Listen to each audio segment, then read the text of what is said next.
Greetings to you wherever you might be watching me from. This is some few minutes past 11 a.m. here in Nigeria.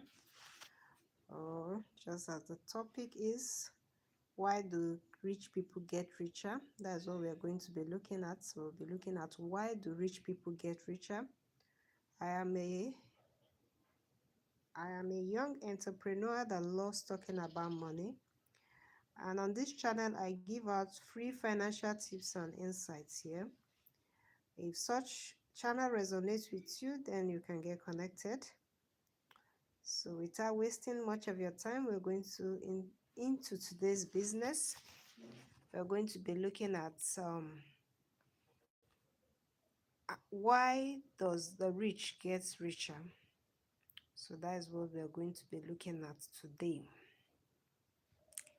And let me know where you're watching me from, please. I'm here in Nigeria, precisely in Port Harcourt. That's where I reside. So it's a pleasure to be on air again this morning. We thank God for life. Thank God that we are counted among the living. I've made content on compounding, how to compound your money. I've made content on managing your finance. I've made content on the mindset of the rich and the successful habits of the rich, the habits of successful people. I've made content on such. I've made content on investments. I've made content on how you can multiply your salary, businesses that you can venture into, places where you can invest your money. And presently now, I know some of you might be familiar with this book, The Richest Man in Babylon. So that book is a book that is rich when it comes to finance, when it comes to wealth creation. So if you are interested, you can visit my channel. I'm presently on episode 6.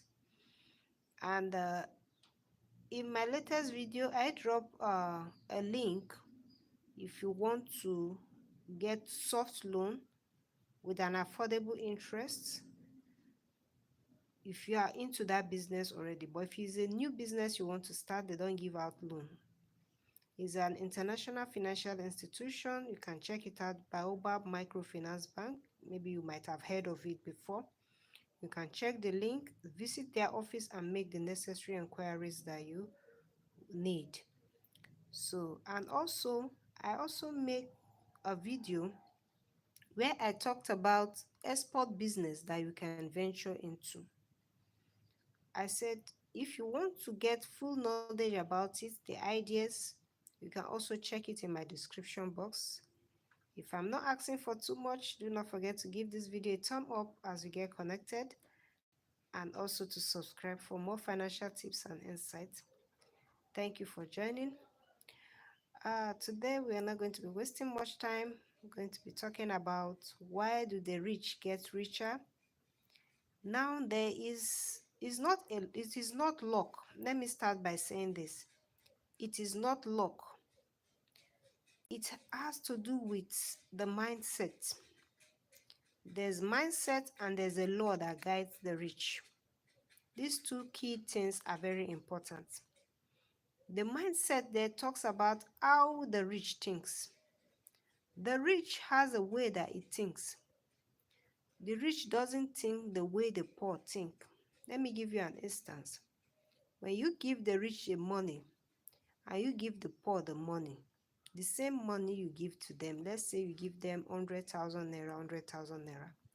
The rich will always think on how to multiply that 100,000, multiply it to increase. But the poor is always thinking of, how do I spend this money?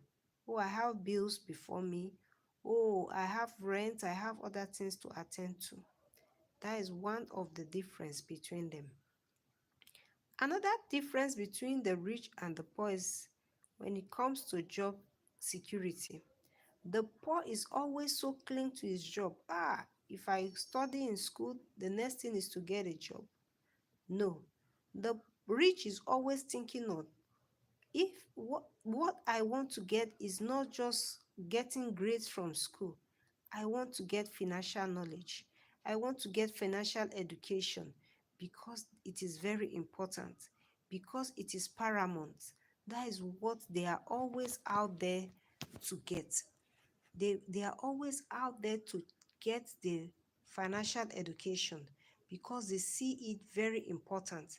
They see it as number one. So there is a difference between the rich and the poor also in that aspect. Another thing, again, the aspect of, let's say, what do they want to get? Maybe they want to acquire a, a property. The rich always want to acquire an asset, because he believes an asset will bring in money. But the poor is always acquiring liability. You will see the poor is thinking on how to get a car, how to get his own personal house, but the rich will say no. In fact, the rich might even be staying in a rented apartment. The only thing the rich will be thinking of is to see how he or she can multiply his income, get more streams of income, because he believes that from that streams of income, he or she can get a property, can get an estate that will also be bringing in income. And from there, he can own his own personal house. I hope you believe, I hope you know, I hope you know this, that your personal house is not your asset, because it doesn't bring in money to your account. Asset in this context, it means anything that brings in money to your account. So anything that does not bring in money to your account is not an asset. It is a liability. Yes, like your personal house now. If you look at it, is it bringing in money every month? Is it bringing in money every year? No. You are only residing in it. Rather, you spend money to renovate it, you spend money to put it in order, you spend money to fix it whenever there is a need for repair, and the rest of them. Are you getting me? So, you see, the rich always think on what will bring in money to their pockets, rather than thinking on how they will spend. Not that they don't spend, they spend, but they think more on what will always bring money to their pocket than thinking on what will take money out of their pockets. Very important. So that is one of the things that the rich and the poor do. So another thing again is that the rich always focus on how they can improve in their finances. That is their target. They are not concerned about the school, normal formal education that you go and get your BSc. They are not concerned about that. Some of them are even drop out. What they focus on is they look at characters of the rich and they emulate them. Are you getting me? But the poor are always concerned about the grade. Oh, they are the people that you see with first class. I got first class. The next thing is to get a big job. Big job, big bills. But the rich always look at, oh, not that they will not work, but they are always look at what business opportunities out there. They are always out there to look at the business opportunity that they can get to help themselves. They can look at what business opportunity is out there for them to grow financially. That is what the rich always look at. Not unlike the poor that is always thinking on, let me just get my good grades. What grades did you get? Oh, me, I came with first class. You, what third class you got? No, that is not it. The rich always think on getting financial knowledge. They always think on improving in their finances. So that is it. Another thing again I want to say about the rich is that the rich, they are always looking out to see how they can get investments and businesses that they can put in their money. You don't find them with, there's what we call the cash flow quadrants. We have the left quadrant, we have the right quadrant. The left quadrant is the employee and the self-employed, while the right quadrant is the business owner and the investor. Now, the left quadrant, that one, those people at the left quadrant, those people work for money. Yes, that is one thing also about the poor. The poor work for money. But for the rich, money works for them.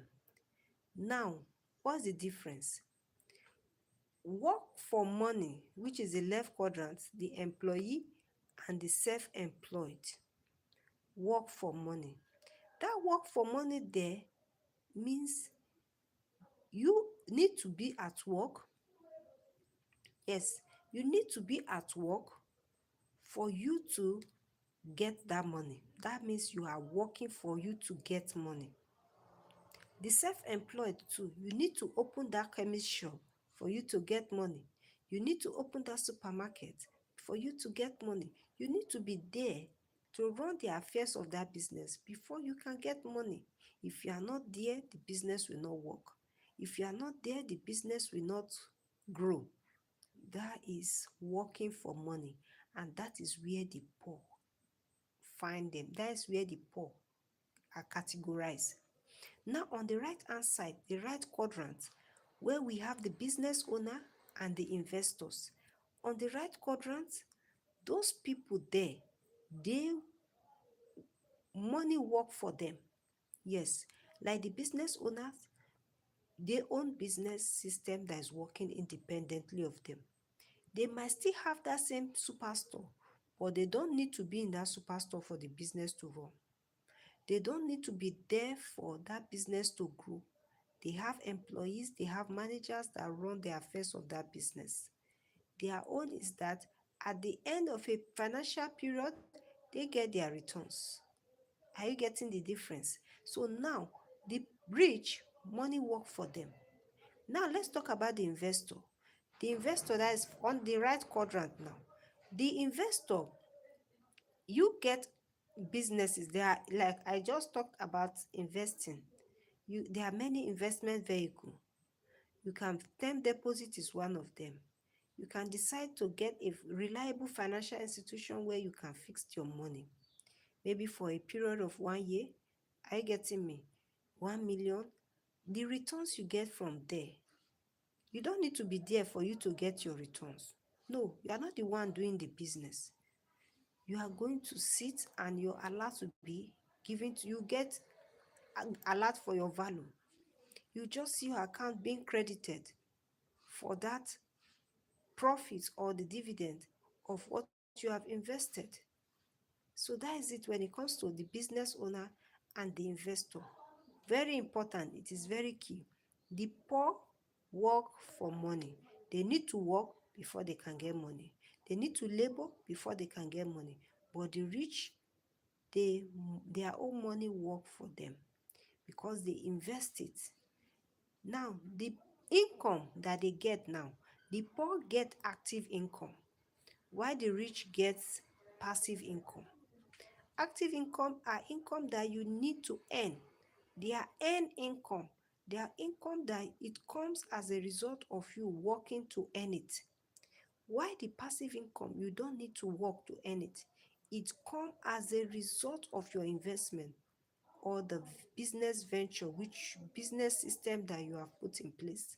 So that is the difference between the rich and the poor. Now let's talk about the law. I said there are two key things that makes the rich rich and that keeps the rich rich. There are two key things: the mindset of the rich and also the law that guides the rich. These laws are five. If you are able to adopt these five laws, it will go a long way to help you. Now, what are these laws I'm talking about? One is to pay yourself. Remember, it is not luck. Don't allow anyone to deceive you out there. It is not luck. You need to work it out yourself. There's a law, there's a principle. It is a sow and reap principle. You pay yourself. That is law number one. And there are some books I would like to recommend for you. I would like to recommend to you rather. Number one is The Richest Man in Babylon. As it is presently now, I'm putting up a video in form of pictures and voice message in episodes. I've done the 6th episode this last weekend, and the 7th episode will be coming up this weekend as well. So what am I doing on this channel? On this channel, anything that has to do with financial education, that is what you will get here. Financial insight, investment, business ideas that I have, I share it on this platform. If you are getting value from this video, please do not forget to like and to also subscribe to this channel. Now, another thing that you will also think or about is that pay yourself. I talk about pay yourself. That is the first law there. And when we talk about pay yourself has nothing to do with um you pay yourself just to um it's not just pay yourself to consume. It has to do with pay yourself to invest. Very important. So paying yourself to invest is very important.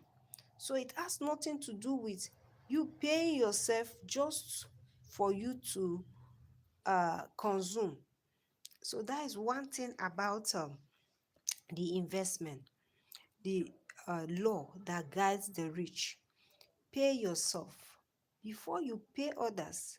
Before you begin to invest, before you begin to spend your money, where I talked about managing your finance, you begin to take money for your rent, for your feeding, the first thing, and minimum of 10%.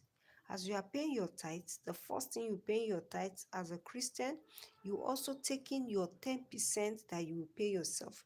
You are saving that money towards investments. That is it. That is one thing that you should take note of. You're saving that money towards investment. Then now, after you've paid yourself, because you want to get multiple streams of income, you want to boost your finance. So after that multiple streams of income, the next thing there is to multiply that money. Because when you start saving that money, you don't just leave it idle. Because money that you keep will be there without multiplying. Before you know, it will grow wings and begin to vanish away. That is for this. Excuse me. Okay.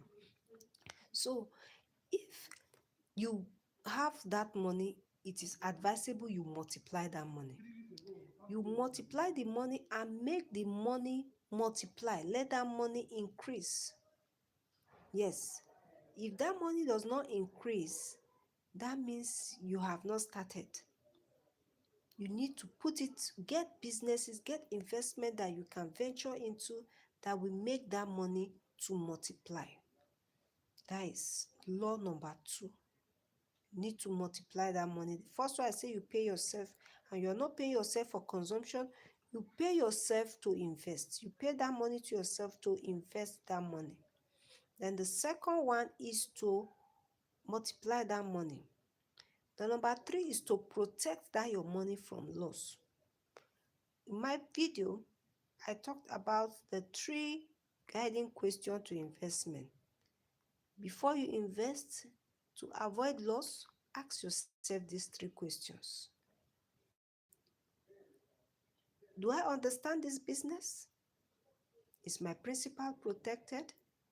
Have I sought the advice of an experienced person on this business matter? Are you getting me? If you adopt this principle, it will help you in taking financial decisions. If you are getting value from this video, please do not forget to give this video a thumb up and to subscribe for more helpful tips and insight. So now, if we talk about um protecting your money from loss, you need to have knowledge about finance. You see what happened with CBEX. Many people, they just heard they are making money somewhere. All these investment vehicles are shared with you on this channel. Before you don't say because I've said it. Find out. That's why I'm dropping the link there. That link will give you the information you need. Go to their offices. They have CBN license. Go and find out. This bank, do they have CBN license before I will venture my money? Even if you want to fix your money there, you are not yet convinced, you can put a little amount of money before you continue with them. When you see that it is worthwhile, it is what you have find out, then fine, you can now make your investment. If you follow these guiding questions, it will go a long way to help you. That question will go a long way to help you. Yes, the first one, it will help you. You will know if that business, do you know about the business? You will only know about the business if you find out. You will only know about the business when you go out to make inquiries.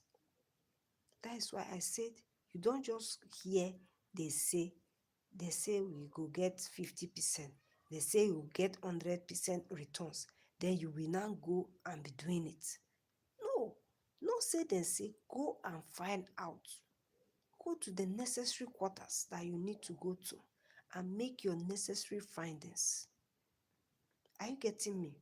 The second one, ensure that your principal is protected. If it is 100,000 you want to put, ensure that 100,000 is protected, even if you don't get anything from it.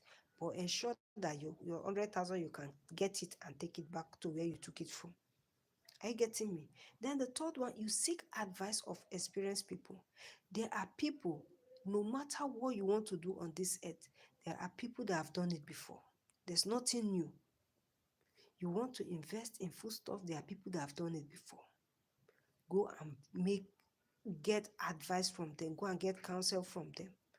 Know what they have, the challenges they have faced. Know those things that have helped them. Know how to source for those things. Know how they can sell it. Where are you going to sell it if you want to sell it? Those things, they are very important. You need to find out, you need to know it. It is very key. So those things are just a distraction. So you must take financial education. So you must take financial education very, very important. Financial education is key for if you must break even. Financial education is very key, very important. So that is law number 3. Law number 4 is for you to ensure your future income. Ensure your future income. Now you have protect your income from loss. The next one is to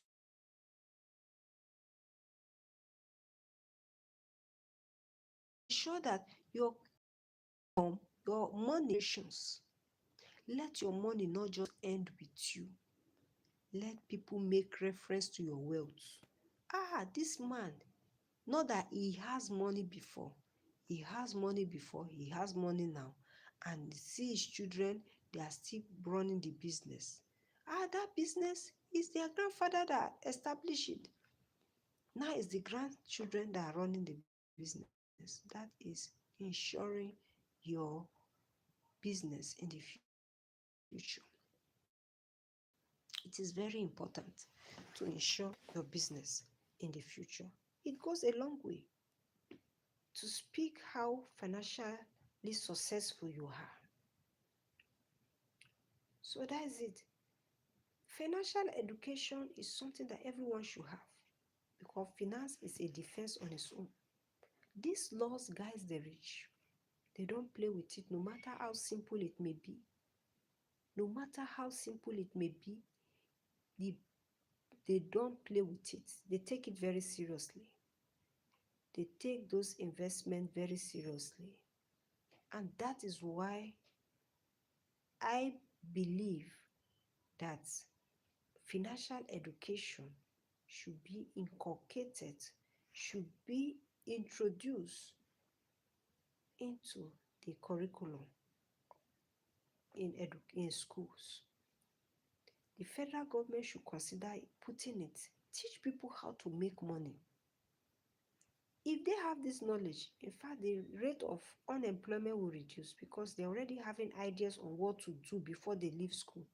But you see people now, they will think, hey, they finish school, I want to work. I want to work. Little is very few that you will see, they will tell you that, oh, I will start business.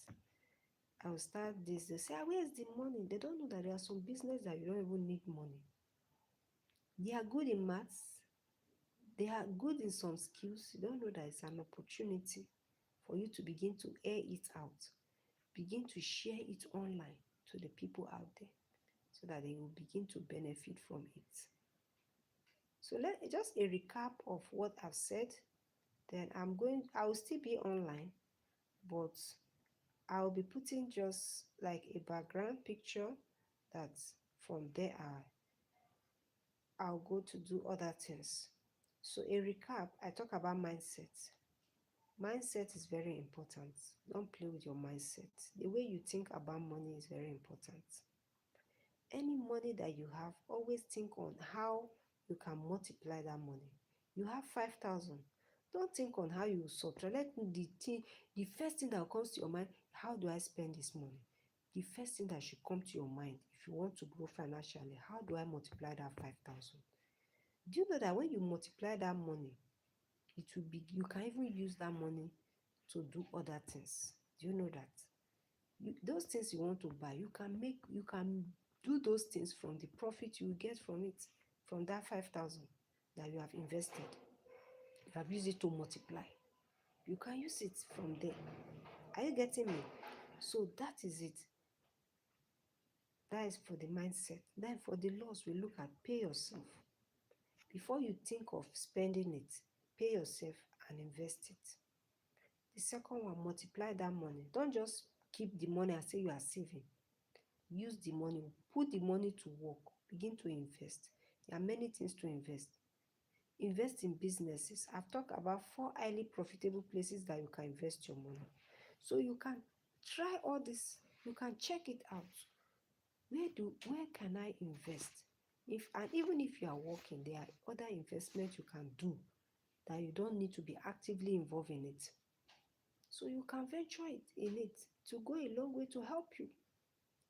So that is it. Then another thing I talked about is to protect your money from loss. Seek advice from experts. That 3 guiding questions, don't joke with it. They are very key, they are very important. They will help you. Always ask yourself, do I understand this business before you venture into it? The second thing you will also be asking yourself is that, is my principal protected? Have I seek advice of an expert concerning this business I want to go into? Because there are people that have knowledge about finance, that have knowledge about figures. When you seek their consent, they will advise you on it. That is it. Very important. And that of the law also. We talked about the insuring your business, your money in the future. Let your money, you are not successful yet until that money you have begin to speak in the life of your generations. They'll say the first generation, second generation, third generation can be linking your money to those people.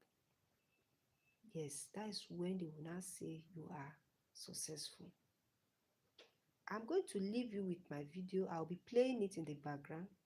For those of you that will be coming up online, you are going to be getting to some of my videos. I'll be playing it. You'll be hearing it as audio where I go off the camera because I have other things to do.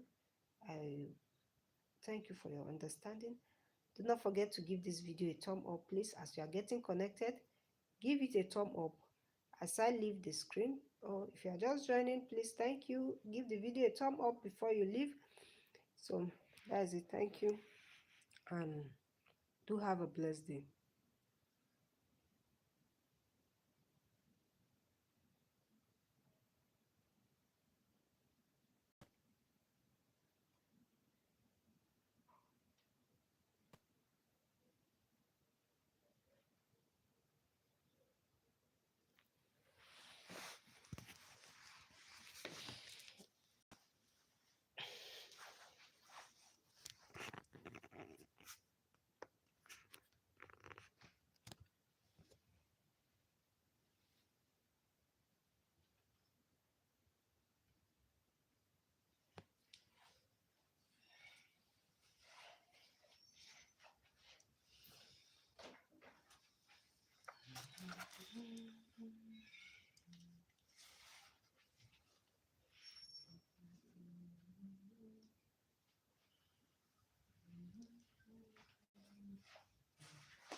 Everyone like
You calling?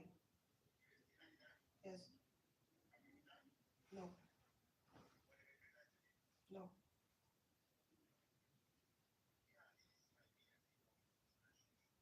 All right.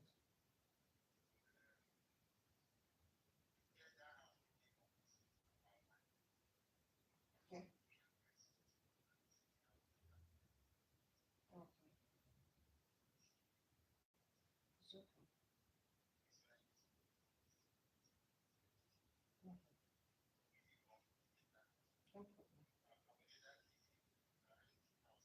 Okay. Okay. Okay. So, yes. It's okay. All right. All right. Okay.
One of Humento's values is asking the tough questions. And in these challenging times where organizations are facing serious financial distress, how you're going to keep that organization going, the strategy, the vision, the mission, the important work you're doing, how is that going to continue is one of the tough questions. Mergers in the sector are a really valid strategy, and we've seen them work in the sector multiple times. But it can be really challenging when one or more of those organizations in the merger process is facing financial distress. So, some of the things you might want to think about is you're going to need to move fairly quickly. And the first thing you need to ensure is that the leadership and the boards are aligned on what those early wins are. Where are those red lines that you want to cross? We've got less time in the crisis, but getting this structure and agreement in place as early as you can at the highest levels is going to ensure that you can move relatively quickly through the merger process. Now, while speed is important, you also don't want to neglect the values and culture aspect that works across the entire organization. And those small differences in culture and value are really going to get magnified magnified and amplified as you go through a difficult transition and merger process. The third thing I think is really important to think about is your staffing. You're probably going to be oversubscribed in a number of areas. You may not have anybody in some key areas that you're going to need in the new merged organization. In our experience, you're probably better off to have fewer seats, so less people in the organization, and then bring new talent on board, rather than to try and save all the institutional knowledge and take many people through into your new organization, um, and then have that kind of iterative process of losing people as you go along as the new organization grows in new ways. What do you think? Can mergers work in the sector?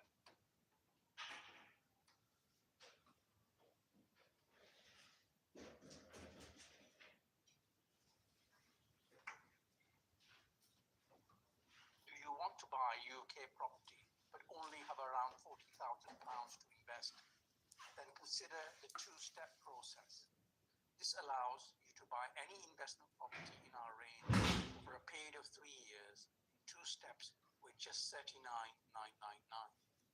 Our range includes 16 types of houses, 8 types unfurnished and 8 types flexi-furnished, and these deliver net rent at 7% of property price per year. When you buy them, they're already rented out, so they're not for immediate own use. You buy them for passive investment with no tenant or property issues, and get long-term rental income and capital growth in property value.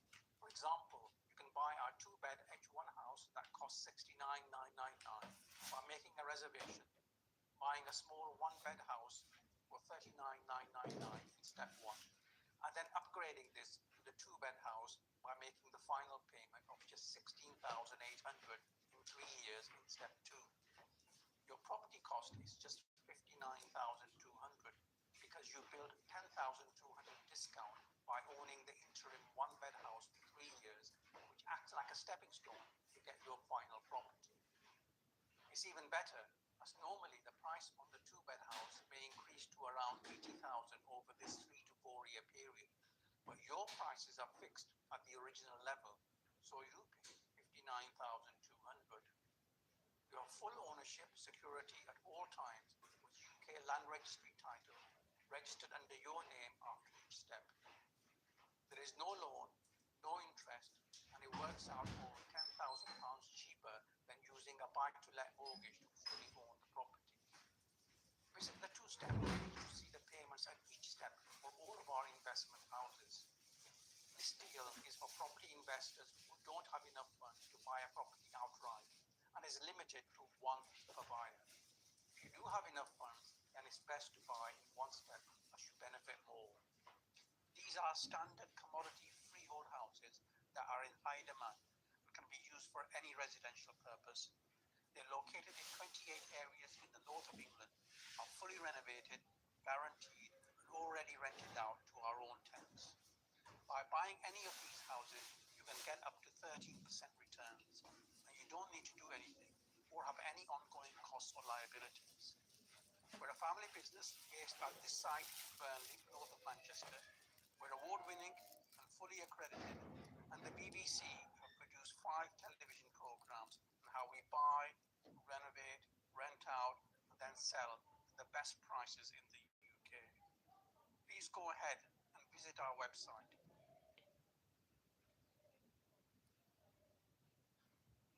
Welcome to my channel.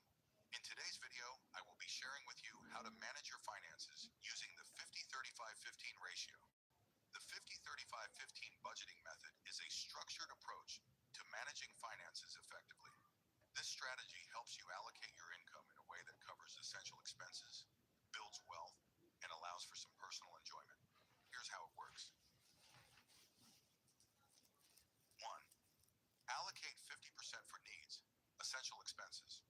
This category includes non-negotiable expenses, things you must pay for to maintain a basic standard of living.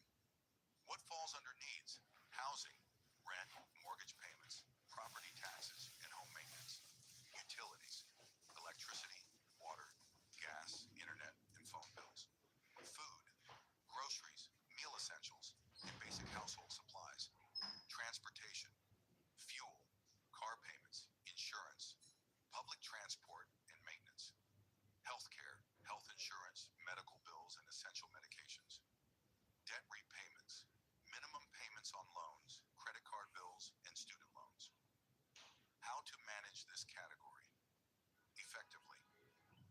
needs exceed 50%, try downsizing, e.g., moving to a cheaper home, reducing utility usage. Look for discounts, bulk buying, and meal planning to reduce grocery expenses. Consider using public transport or carpooling if transportation costs are high.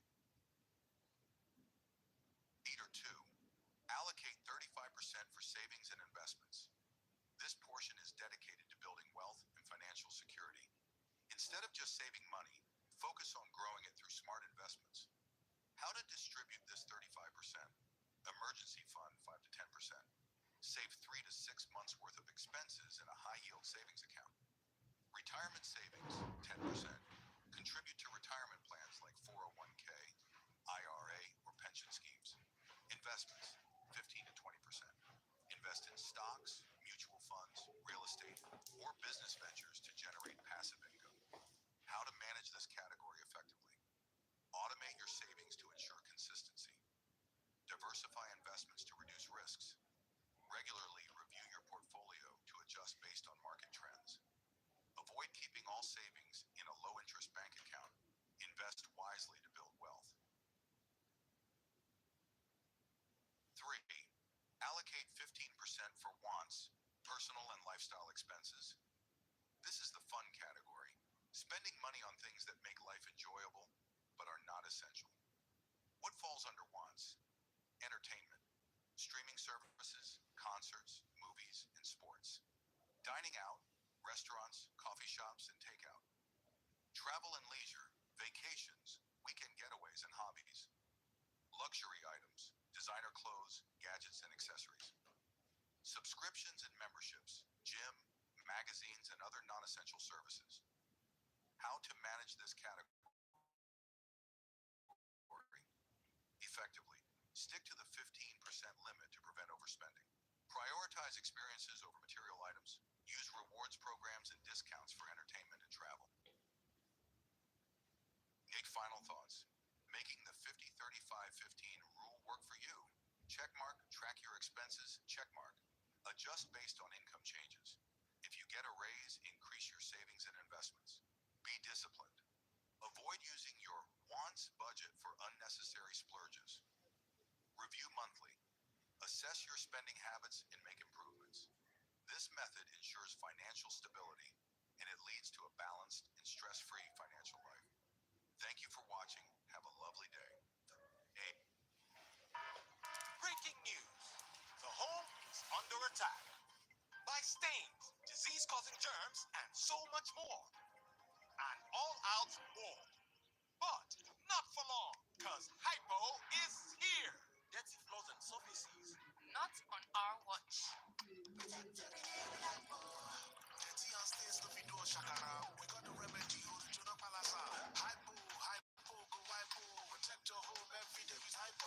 Cleaning every surface, sanitizing home. Shine every corner, enter every corner. Your sitting room, kitchen, even the toilets. For cleaning hypo now, no. No lose guard, protect your home with hypo now. And just like that, the day is saved.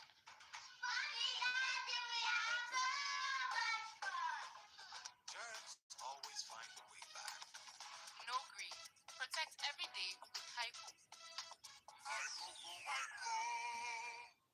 Hi there. Just so you know, you can access affordable healthcare that will cover for your healthcare needs, like malaria treatment, diagnostic services, and even hospital referrals and admissions. Isn't that amazing? Give us a call today to get started.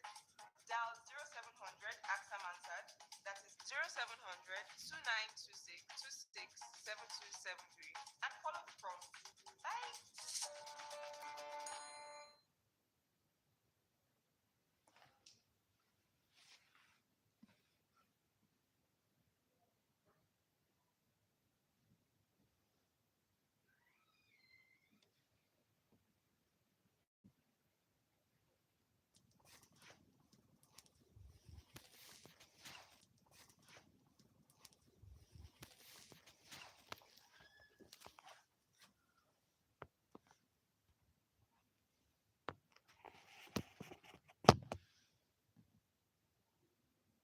Welcome to my channel.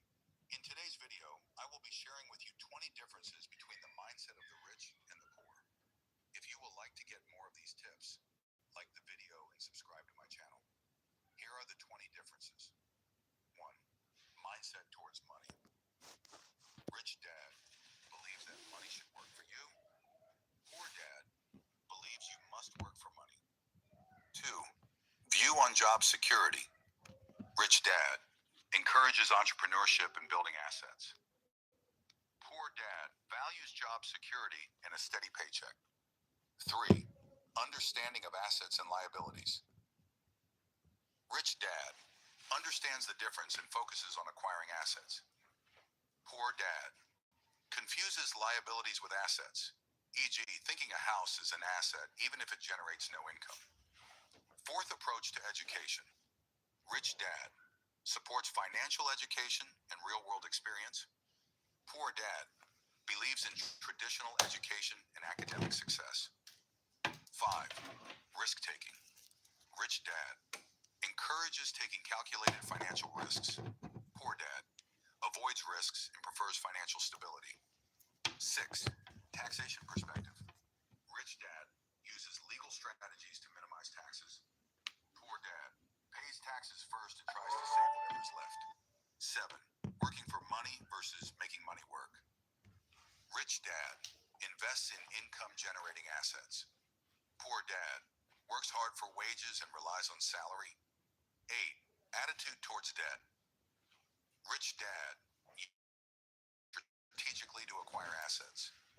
Poor dad sees debt as bad and avoids it at all costs. 9. Entrepreneurship versus employment. Rich dad encourages starting businesses and investing. Poor dad values being a good employee and a stable job. 10. Saving versus investing. Rich dad prioritizes investing money to create wealth. Poor dad focuses on saving and living frugally. 11. How they handle failures. Rich dad sees failures as learning opportunities. Poor dad avoids failure and fears losing money. 12. Time management. Rich dad spends time learning, networking, and creating wealth. Poor dad spends time working harder for a paycheck. 13. Surrounding circle. Rich dad associates with successful and financially literate people. Poor dad associates with people who think like employees. 14. View on opportunities. Rich dad seeks and creates opportunities. Poor dad waits for opportunities and relies on luck. 15. Philanthropy and generosity. Rich dad gives generously and believes in karma. Poor dad believes in scarcity and holds on to money tightly. 16. Investment in self. Rich dad reads financial books, attends seminars, and improves skills. Poor dad believes education ends after school. 17. Handling financial problems. Rich dad focuses on increasing income and cash flow. Poor dad cuts expenses and budgets strictly. 18. Focus on short-term versus long-term wealth. Rich dad focuses on building long-term wealth. Poor dad focuses on surviving paycheck to paycheck. 19th. View on retirement. Rich dad doesn't believe in traditional retirement but builds passive income. Poor dad works hard, saves, and hopes for a pension. 20. Role of money in life. Rich dad sees money as a tool to create freedom and opportunities. Poor dad sees money as a necessity to survive. Thank you for watching. Have a lovely day.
right there, y'all. DJ Ray Young, back up in the building.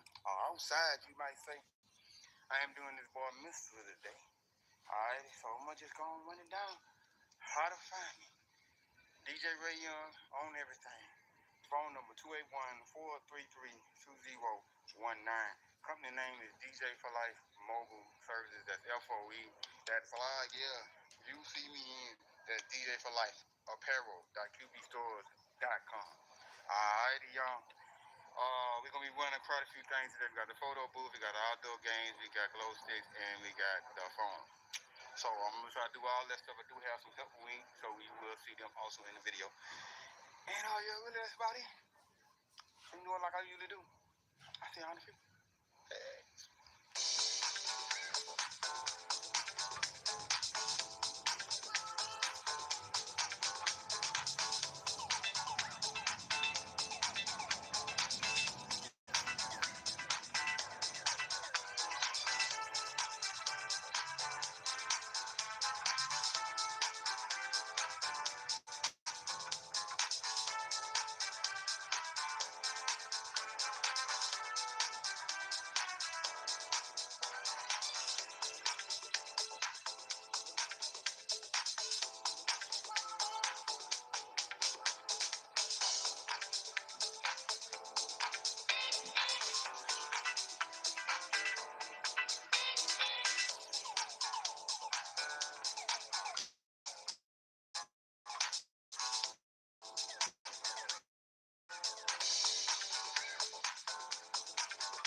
Hmm?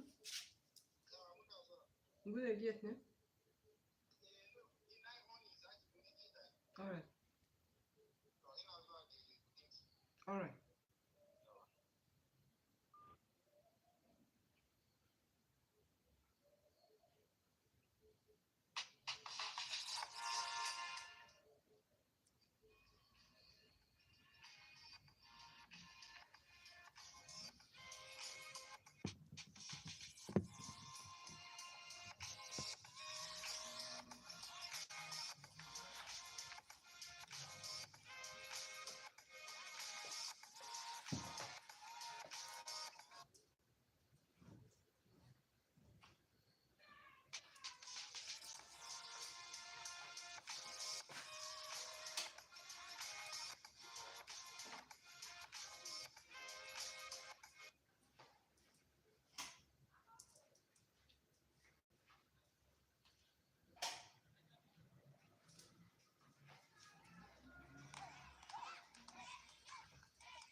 Come to my guy house. How is your visit today?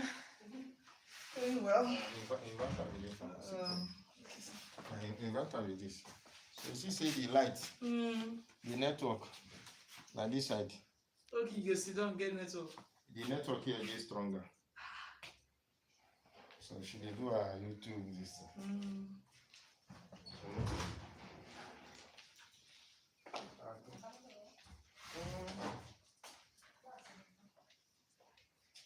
It's okay.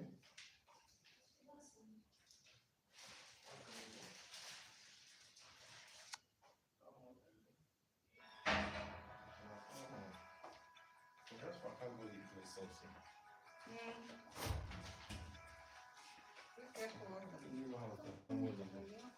Okay. Oh, let me go first and come.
If you don't have enough money, you can buy any of our investment houses over 3 years, starting with $39,999 using our two-step process.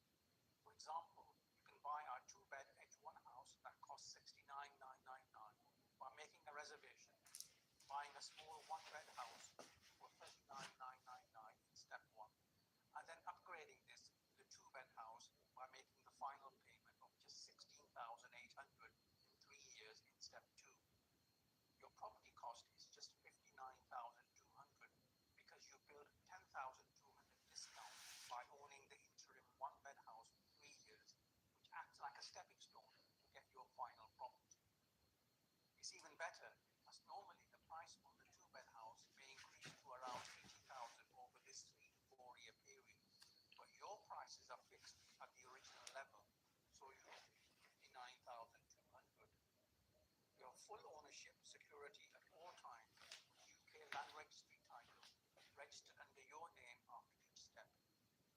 There is no loan, no interest, and it works out over £10,000 cheaper than using a buy-to-let mortgage to fully own the property. Visit the two-step page to see the payments at each step for all of our investment houses.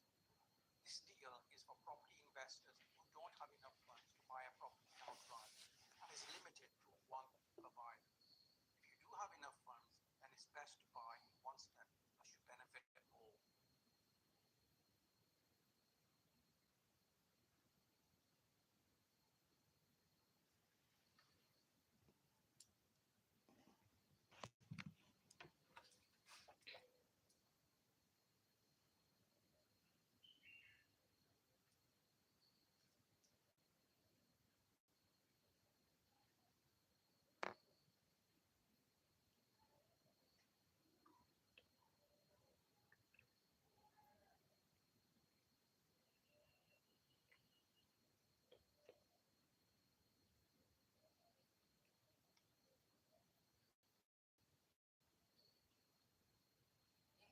series, I will explore the timeless wisdom of the richest man in Babylon and provide you with practical advice on how to achieve financial freedom. Do not forget to like and subscribe to this channel so you don't miss the next episode. Now, episode 1, The Law of Gold. In the ancient world, Babylon stood as one of the most remarkable cities, known for its majestic architecture, grand gates, and abundant wealth. Babylon was the heart of civilization, where wealth and prosperity were abundant, and many of its citizens enjoyed a life of luxury. It is the present-day Iraq.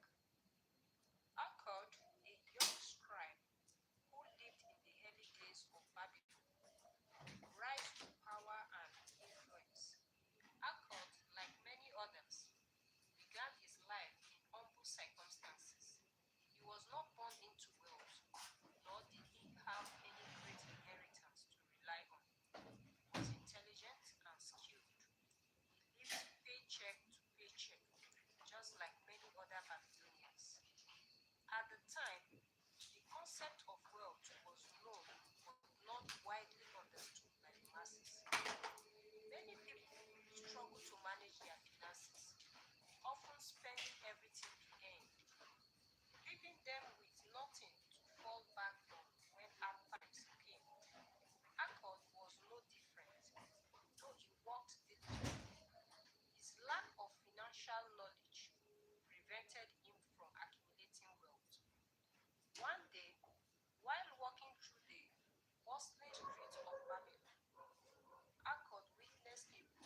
his wealth grew steadily, he was no longer a poor scribe. He became a man of means, eventually becoming the wealthiest man in Babylon. His story spread throughout the city, and people began to seek him out for advice, eager to learn the secrets that had led to his success. Do not miss the second episode as The Power of Knowledge, where Akkord will be telling his friends that gaining knowledge about money is as important as earning it. He also told his friends that understanding how money works and how to invest it is key to wealth. I know you will not want to miss the next episode. Do not forget to subscribe to this channel so that you don't miss the second episode. Thank you and do have a lovely day.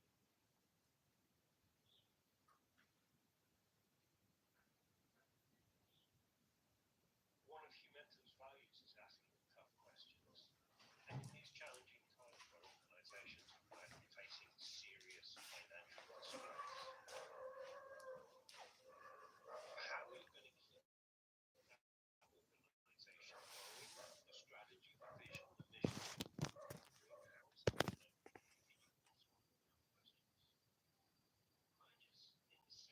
going to continue is one of the tough questions. Mergers in the sector are a really valid strategy for single or sector multiple employers. But it can be really challenging for one or more of those organizations in emerging processes facing financial distress. So, some of the things you might want to think about is you're going to need to move fairly quickly. And the first thing you need to make sure is that the leadership and the board are aligned on what those early wins are. Where are those red lines that you won't cross? You've got less time in the crisis, but getting this structure and agreement in place as early as you can at the highest levels is going to ensure that you can move relatively quickly through the merger process. Now, while speed is important, you also don't want to neglect the values and the culture aspect that works across the entire organization. And those small differences in culture and value are really going to get magnified and amplified as you go through a difficult transition and merger process. The third thing I think is really important to think about is your staffing. You're probably going to be oversubscribed in a number of areas. You may not have anybody in some key areas that you're going to need in the new merged organization. In our experience, you're probably better off to have fewer seats, so less people in the organization, and then bring new talent on board, rather than try and save all the institutional knowledge and take many people through into your new organization, and then have that kind of iterative process of losing people as you go along as the new organization grows in new ways. What do you think? Can mergers work in the sector?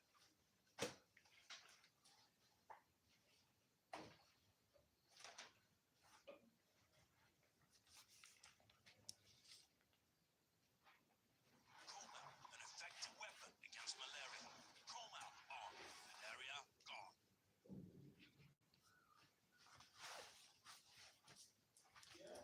Eh?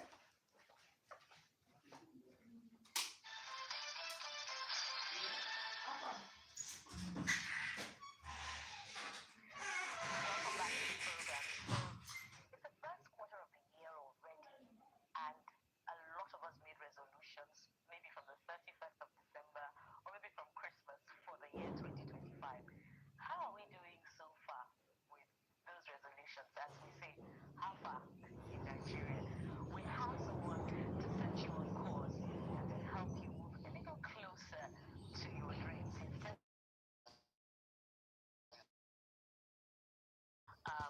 sometimes they're geniuses who have achieved their success. And then sometimes there are a number of average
olmasını sağlar. Yeniliğe vurgu yapan şirket, üretim süreçlerine en son teknolojileri entegre ederek müşteri ihtiyaçlarına göre uyumlanmış ve güvenilir sistemleri sunar. Müşteri memnuniyetine olan bağlılıkları, güvenlik, esneklik ve işlevsellik sağlamak üzere tasarlanmış geniş ürün yelpazesine yansır. Dürüst ve profesyonellikle faaliyet gösteren Global Finance Systems, çeşitli sektörlerin çeşitli müşteri kitlesine hizmet vererek gelişimi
This allows you to buy any investment property in our range for a period of 3 years, 2 steps, with just 39,999.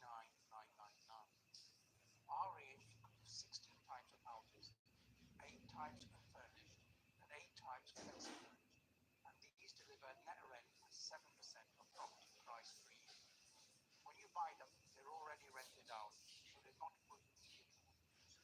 You buy them for passive investment with no tenant or property issue, and get long-term rental income and capital growth in property value. For example, you can buy our 2-bed X1 house that costs 69,999 by making a reservation, buying a small 1-bed house for 39,999 in step 1, and then upgrading this to the 2-bed house by making the final payment of just 16,800 in 3 years in step 2.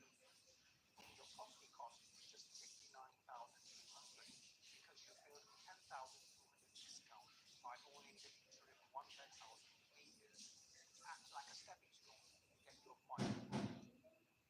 It's even better because normally the price of the 2-bed house may increase to around 80,000 over this 3 to 4 year period, but your prices are fixed at the original level, so you pay 59,200. Your full ownership, security, and all UK land registry title registered under your name after each step. There is no loan, and it works out over £10,000 cheaper than using a buy-to-let mortgage to fully own the property. Visit the 2-step page to see the payments at each step for all of our investment houses.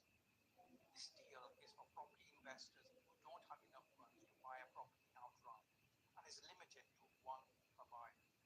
If you do have enough funds, then it's best to buy in one step as you benefit more. These are standard commodity freehold houses that are in high demand and can be used for any residential purpose. They're located in 28 areas in the north of England, are fully renovated, guaranteed, and already rented out to our own tenants. By buying any of these houses, you can get up to 13% returns, and you don't need to do anything or have any ongoing costs or liabilities. We're a family business based on the site in Burnley, north of Manchester. We're award-winning and fully accredited, and the BBC have produced 5 television programs on how we buy, renovate, rent out, then sell the best prices in the UK. Please go ahead and visit our website.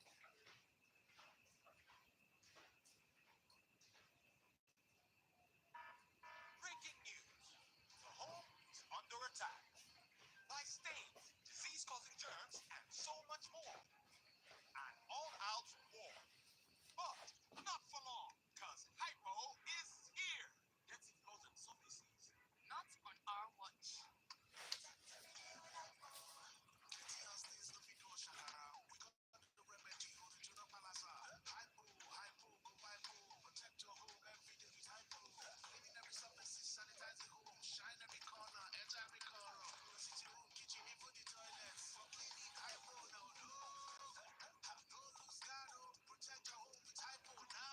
And just like that, the day is saved.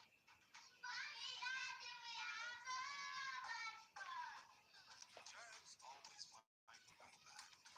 No green. Protect every day with hypo.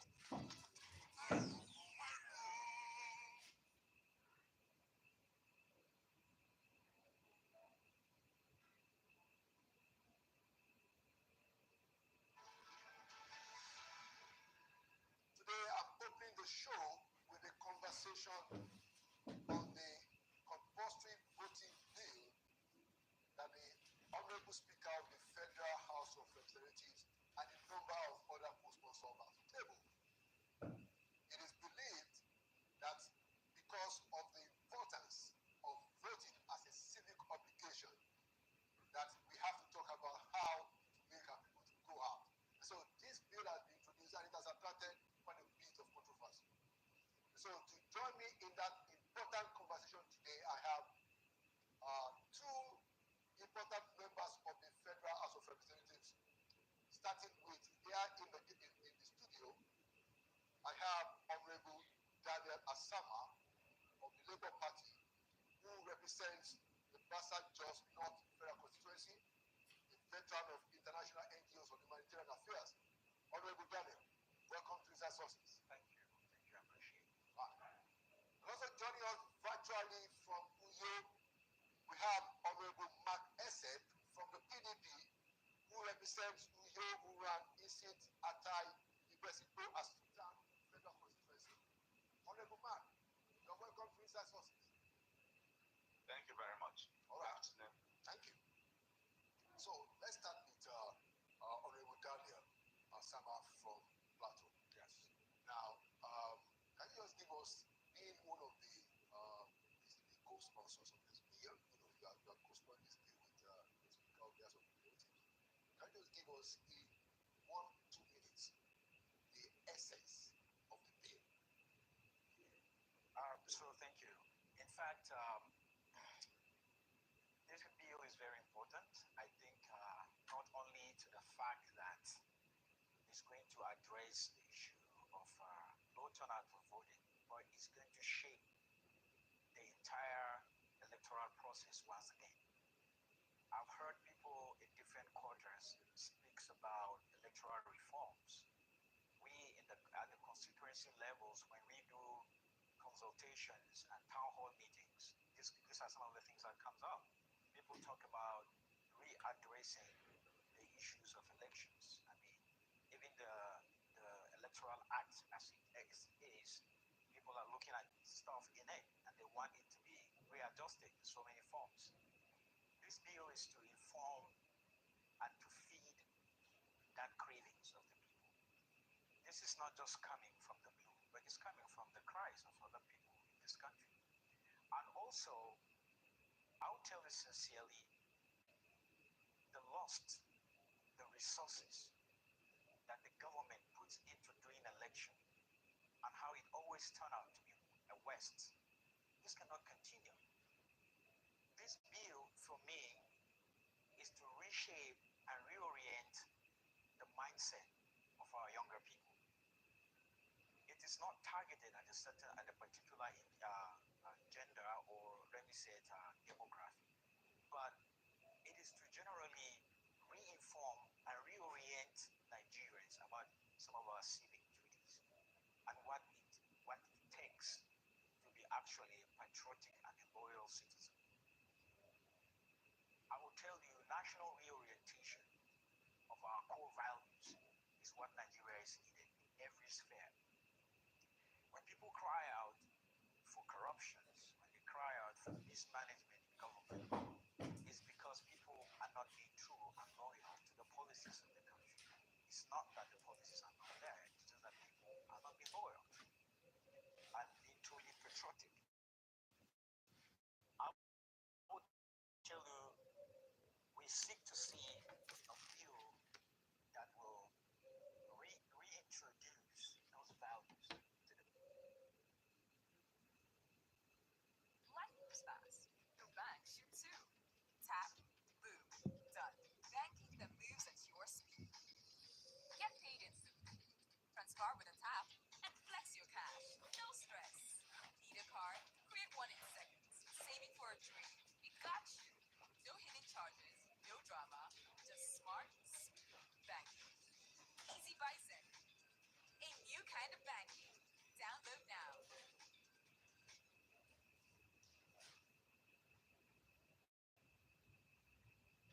Your dream school abroad is closer than you think with the Duolingo English test.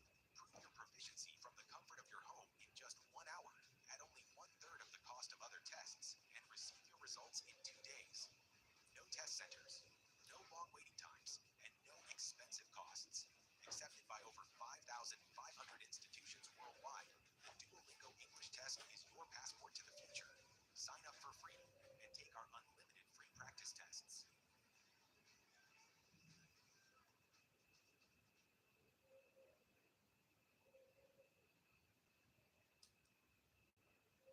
It's hard to build wealth if you think like someone who's struggling financially. Many people fall into this mindset. Let me illustrate this with an example. Owning a gold Rolex Daytona. This watch carries significant value, not just because of its history, but because it's made of gold. Some might see